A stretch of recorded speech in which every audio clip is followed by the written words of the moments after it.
अस्सलाम वालेकुम।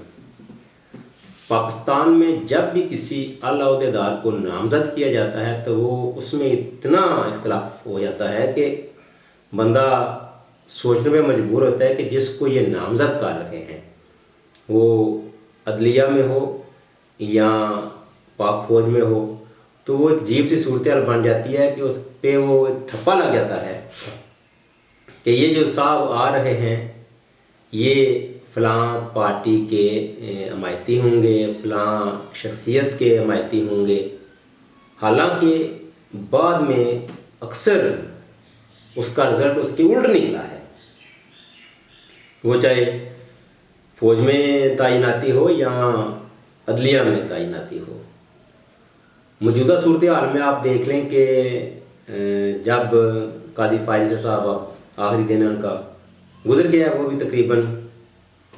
तो वो जा रहे हैं और नए जो सीनियरिटी की बुनियाद पे चीफ जस्टिस साहब जस्टिस मंसूर अली शाह साहब को लगाना था या उन्हें चीफ जस्टिस बनना था, तो उन पे एक मखसूस पार्टी का वो ठप्पा कहने इस तरह लग गया कि चूँकि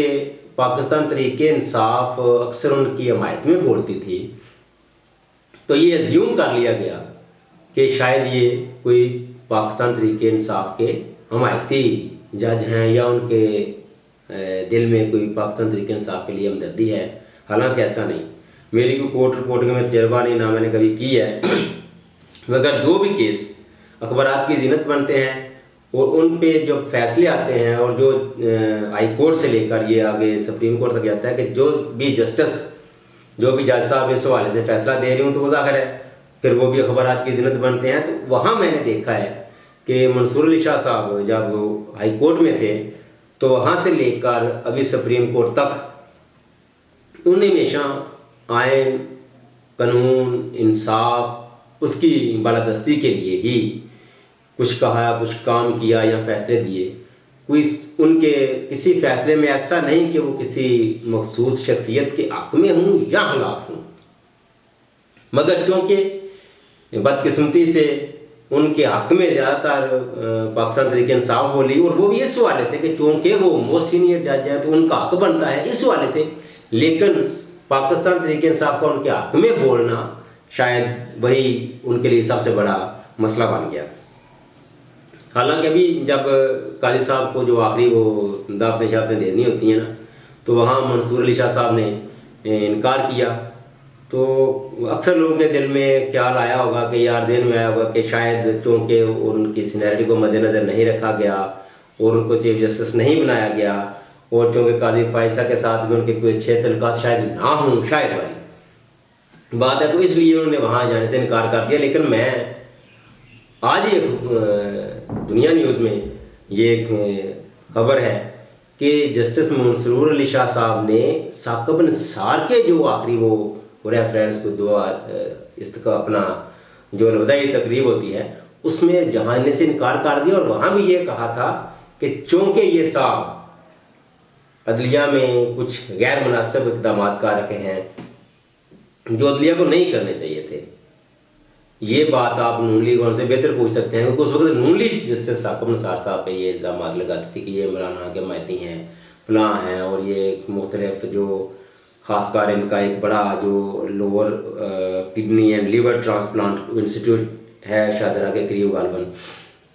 वहाँ पे इन्होंने जाकर वो छापे मारे, और पता नहीं वो जो दिल में स्टंट पड़ते हैं ना उनके हवाले से कुछ था,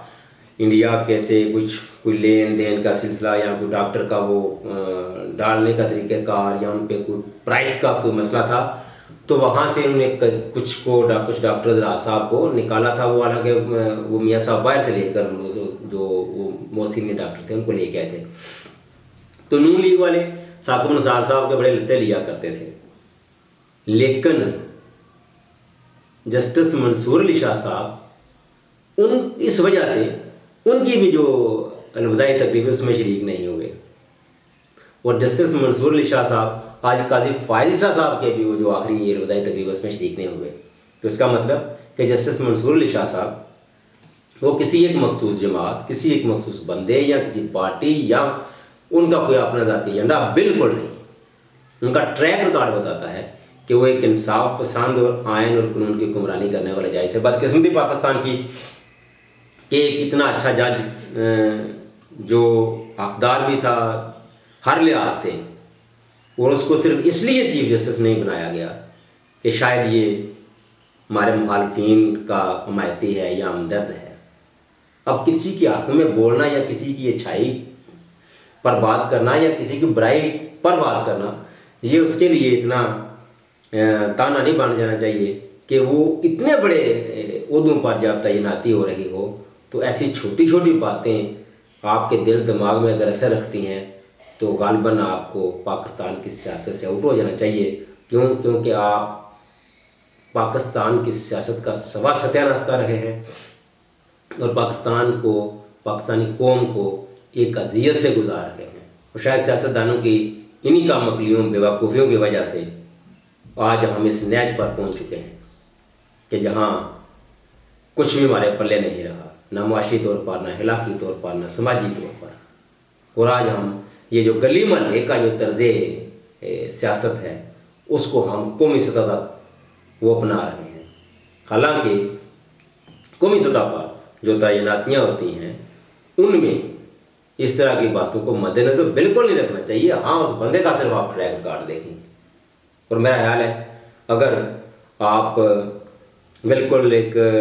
न्यूट्रल होकर जस्टिस मंसूर अली शाह साहब का ट्रैक रिकॉर्ड देखते तो आपको प्रॉब्लम ना होती। और दूसरी और भी इस हवाले से इख्तिलाफी खबरें सामने आ रही हैं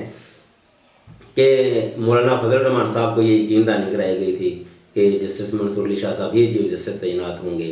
मगर फिर देख लें हुआ क्या। इस वाले से बाद में पता नहीं क्या क्या कैसी कैसी खबरें सामने आएंगी। वही बंदे जो कल तक इसका क्रेडिट ले रहे थे और सारा अंदर खाते खिचड़ी को पकाई जा रही थी, जाहिर है ये बातें वक्त के साथ साथ आहिस्ता आहिस्ता बाहर आती हैं और आवाम तक पहुँचती हैं, और पता नहीं इसके पसे पर्दा और क्या कुछ होगा जो अभी आवाम के सामने आएगा। बहरहाल तरीका जो भी हो, मेरा ख्याल है जो मौजूदा जो चीफ जस्टिस साहब नामजद हुए हैं या अफरीदी साहब, कम अज़ कम चलें यहाँ से स्टार्ट कर लें ताकि उन पर जिस तरह जस्टिस साकिब निसार साहब हैं उन पर इल्ज़ाम लगते रहे, नून लीग लगाती रही कि ये पीटीआई के हमायती हैं, और काजी फाइज़ साहब है इन पे भी ये कि ये नून लीग के हमायती हैं, ये पीटीआई इन पे इल्ज़ाम, जाकर है ये इल्ज़ाम ही होते हैं। अब इन पे साबित करना कोई नहीं चाहिए, ना को करता है, ना ही इन पे केस बनते हैं, ना ही किसी पे मैंने किसी जस्टिस साहिबान पे केस चलते देखे। हाँ, तो सदारती रेफरेंस हो भी जाए तो वो भी हो सकता है। अक्सर बात इसमें भी